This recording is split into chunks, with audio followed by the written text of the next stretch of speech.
I've lived under ISI terrorism. I've seen it and I saw where the root cause was coming from. And I understand deeply the ISI propaganda. I understand deeply because it's affected my own country. What India did was necessary. Pakistan is breeding terrorism. They went into Kashmir, Baluch, who's in prison, but people like Osama bin Laden and the leaders of Lashkar-e-Taiba are allowed to roam freely within the country. In Baluchistan, it's been decades of forced disappearances, murders, organ harvesting. If you can tell us something about yourself first, and if you can start by describing your tweet a bit, where you said that as a Pashtun Afghan woman, I stand with India against ISI-backed terrorists. We know the enemy well. The ISI's entire media strategy is built on fiction. If you can tell us something about, you can describe your tweet and tell us something about yourself. Well, as a Muslim Afghan Pashtun woman, I had a position in Parliament. I was the Deputy Speaker of the Defense Commission as well. My tweet was not just a political statement, it was a lived reality. I've lived under ISI terrorism. I've seen it firsthand in the last 10 years, over 10 years of my life. And I saw where the root cause was coming from. And I understand deeply the ISI propaganda. I understand deeply because it's affected my own country in the worst case scenario with countless lives lost, of how they peddle the same lies over and over again and breed terrorism. There's more I can say about myself and more I can say about the tweet, but I'll let you go to the next question. Right. Mariam, while India has hit terror infrastructure in Pakistan and Pakistan occupied Kashmir with Operation Sindoor and proofs being provided to the world, Pakistan has been peddling fake narrative. What is your comment on that, and how do you look as India's strike against terror infrastructure in Pakistan? I think that what India did was necessary. Pakistan is breeding terrorism. They went into Kashmir and they killed innocent lives. You can't let that go that simply. And the attacks that India is doing is in a very responsible way.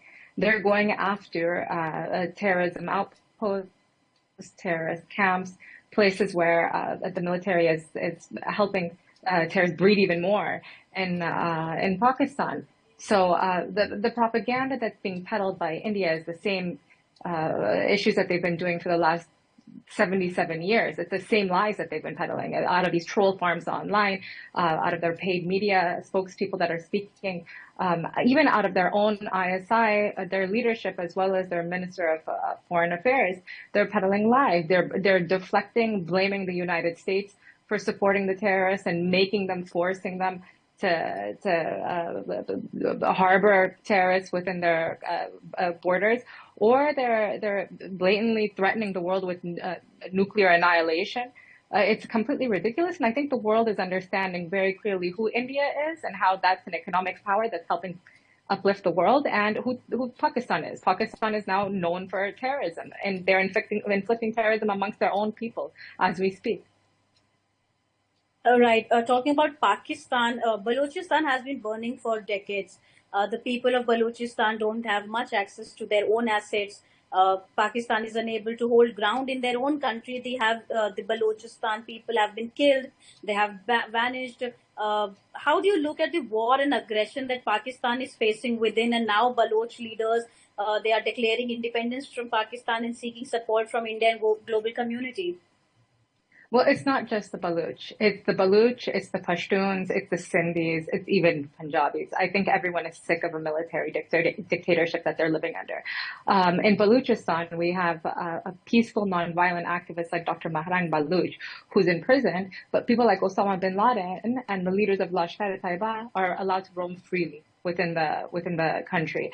In Baluchistan, it's been decades of forced disappearances, murders, organ harvesting, the looting of their natural resources, gold, copper, oil, are being looted, but the people are still starving and they're still poor, while people are, ISI generals specifically, are living a lavish lifestyle off of these people's blood.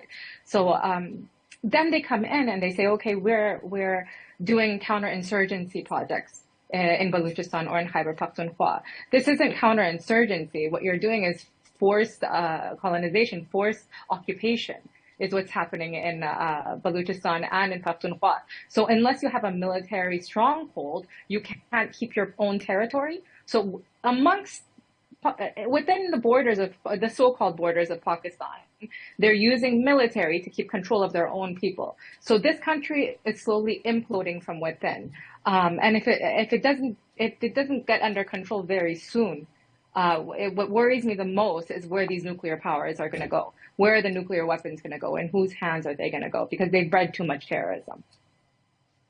Right.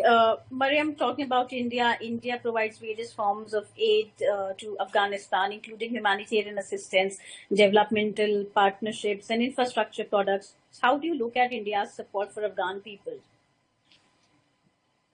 I think India has always been a true friend to Afghanistan.